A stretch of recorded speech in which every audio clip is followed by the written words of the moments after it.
Hello Squeakers, I'm Ray Mouse, and welcome to the sad story of Emmaline Burns. I like the little background and everything, and look at the jars move. That's just adorable. So anyway, let's get started. I think this is just a visual novel. So yeah, interesting.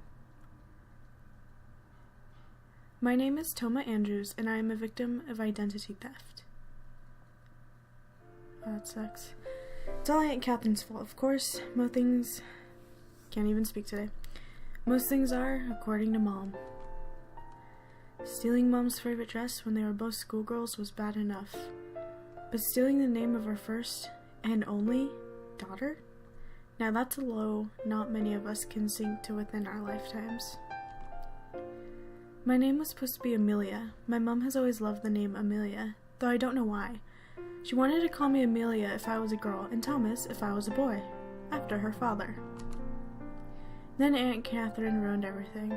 Damn it, Aunt Catherine. Aunt Catherine fell pregnant with their first child around the same time my mom found out she was going to have me.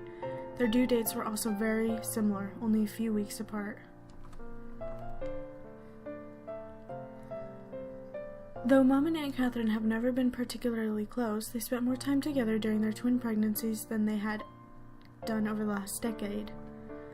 They attended the same hospital for their checkups and went to the same support group at the civic center, and their rocky relationship improved over complaints about bladder infections, morning sickness, and uncontrollable cravings for anchovies, Mom, or smoked cheese. Aunt Catherine. And then Aunt Catherine stole my name. Aunt Catherine is 1 year younger than my mom, but she always got things first. That's what Mom told me. She was the first to have her period, to pierce her ears, and to have a serious boyfriend. She was the first to have a baby, too. A baby girl. A girl called Amelia. Mom didn't know what to do, having her dream now... Hold on. Mom didn't know what to do, having her dream name stolen away from her so suddenly.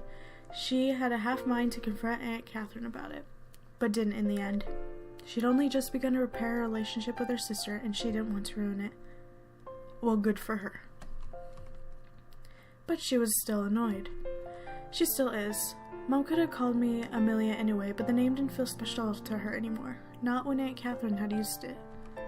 In the end, after much deliberation, Mom decided to go with her second option. Thomas. Since I was a girl, however, Thomas was out of the question.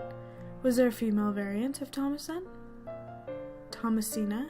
Thomasandra? Thomasetta? Maybe not. There was Toma, however. Toma Andrews. And that's how I got my name. That might explain why I don't like it very much. My name isn't really mine. Like clothes that are 2 sizes too big, it doesn't fit me properly. It never has. That's because it was intended for me.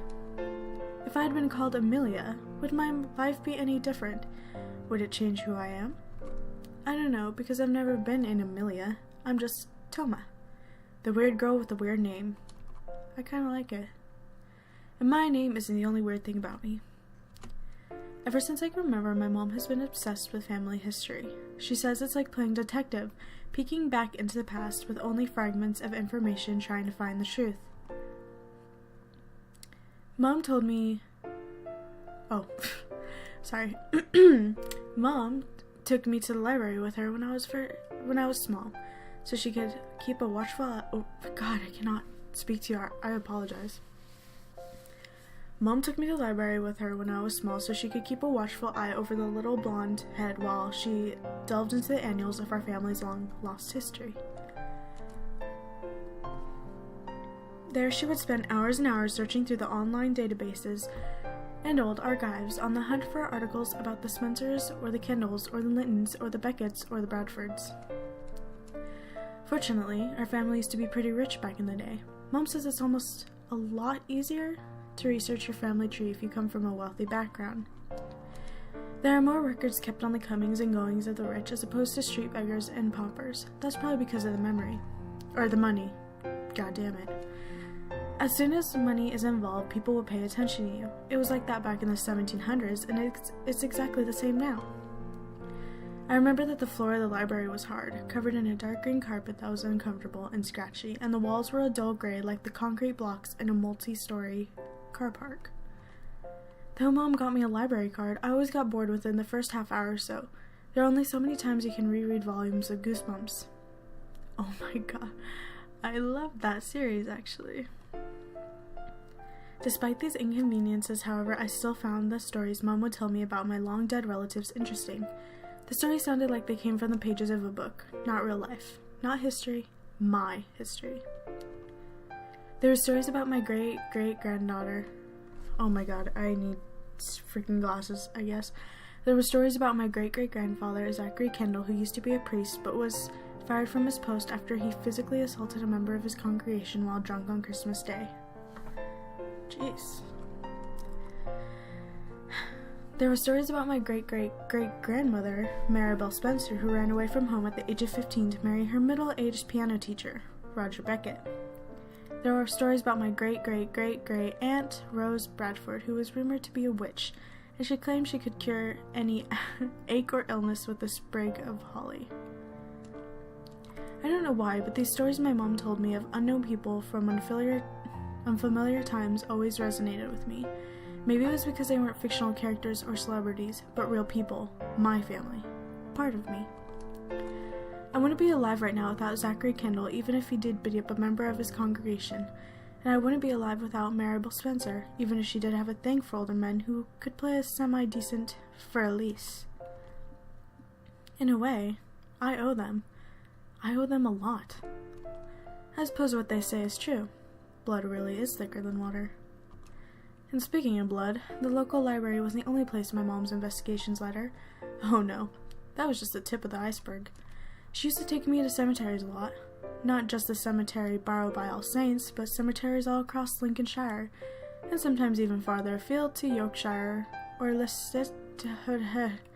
That is a tough word. Not even gonna try. The thing about family history is if you get obsessed with it like Mom, birth certificates and death certificates stop being enough. You want to see the real evidence of your ancestors' past lives for yourself. Hence the graveyards. Lots and lots of graveyards. Every weekend without fail, my mom would take me on a trip to a graveyard searching for ancestors. Sometimes we turn it into a game. We challenge one another to see who could find Rose Bradford's final resting place the quickest. The winner got to choose what we'd listen to in the car on the way home. I would so do that too. Being my mom's daughter, I hated her taste in music, and I was desperate to be her. I got quite good at finding graves, if I'd say so myself. Even though I was around 7 or 8 and my legs were as long as my mom's, I was able to beat her 9 times out of 10. I used to think she was going easy on me. Now I'm not so sure. I just have a talent. I'm good at finding dead people, even if they have been dead for 2 centuries and all that's left behind are bones. Now let me just get one thing straight. I'm not crazy. I don't think dead people call out to me or anything. I've never seen a ghost before, excluding the ones in horror movies. I guess it's just a coincidence. But it's quite a strange coincidence. Whenever I went to a graveyard with my mom, I just knew where to look, almost instinctively. My feet just happened to lead me to his tombstone. And via some strange skill I might have inherited from Rose Bradford, the self-proclaimed psychic, I was usually right. That might be why I'm so obsessed with cemeteries. God damn it, I'm sorry. That might be why I'm so obsessed with cemetery. Even now. God. Just like some people prefer hot water, others cold, I like graveyards. They remind me of my childhood, a fun time spent with my mom, searching for my relatives. When I went out looking for graves with my mom, I was almost always right. Ever since I started attending State Hughes College, however, I've only ever felt wrong. Though I get good grades in most of my classes, I'm hopelessly lost when it comes to anything beyond that. I have hardly any friends, other than Hattie, and even she might turn against me if she knew how I felt about her. I'm nothing like Amelia Miller, who just so happens to be the same form as me. She's always surrounded by people. They all love her. Would they love me if I'd been called Amelia instead? I don't know. But I do know, even though it's unfair and ridiculous and I don't dislike Amelia, I'm still just jealous of her. Her parents are still together and her dad has a good job, and she has nice skin and pretty blue eyes, and she's incredibly popular. I, on the other hand, am awkward and shy, and I can't hold a conversation with anybody other than Hattie. That might be another reason why I like graveyards. There are a lot of people in them, but they can't bother me like they do in school.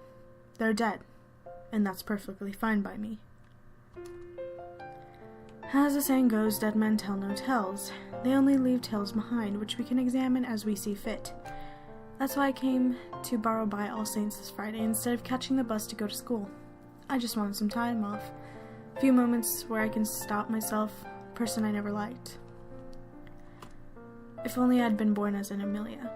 Then my life would be so much better. I would be so much better. Wow, you're like really pretty. Dude. The day is overcast for early autumn, and a thick layer of fog creeps along the ground. The grass is wet with morning dew, but the soil beneath it is firm and hard. I suppose that'd be expected. You wouldn't want to build a graveyard on marshland, where people would run the risk of falling through earth and into the graves. I might have an affinity for the dead, but not even I fancy popping in for an unexpected visit with Gerald Fisher, 1843 to 1912, and Emmaline, wife of the above.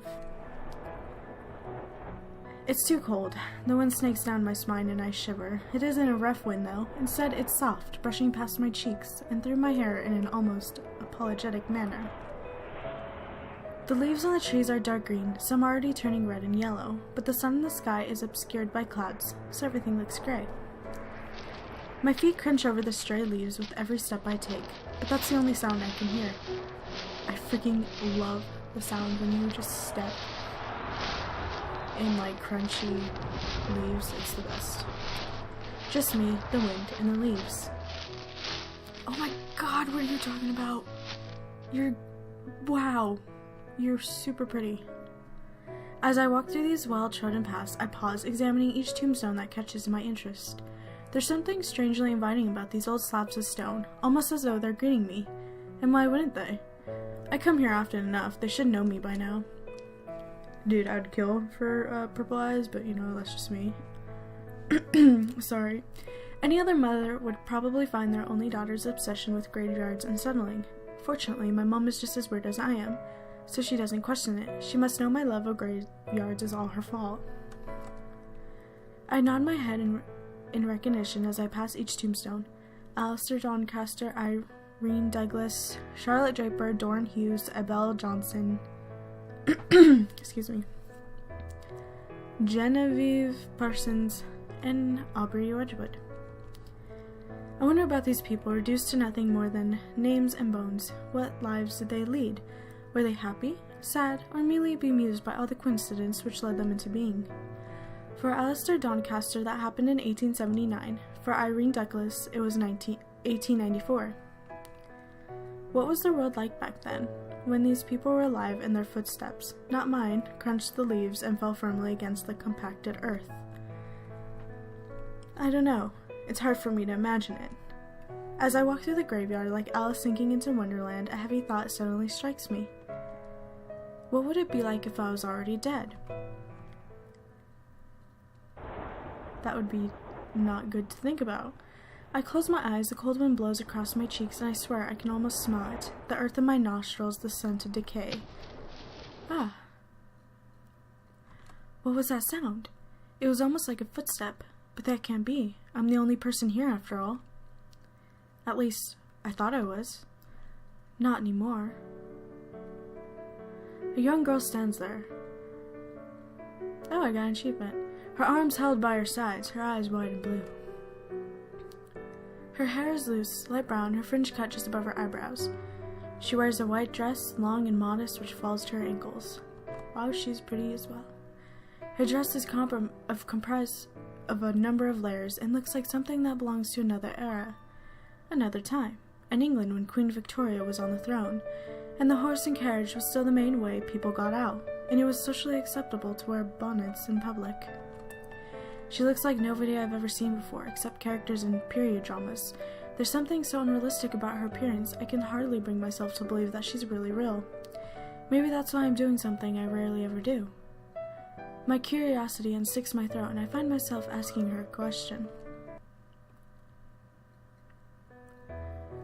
Are you going to a costume party? Oh. Okay.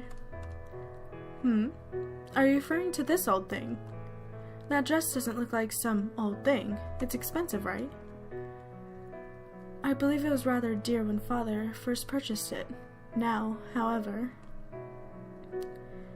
I am not particularly well versed in the economy, so I could not give you an answer.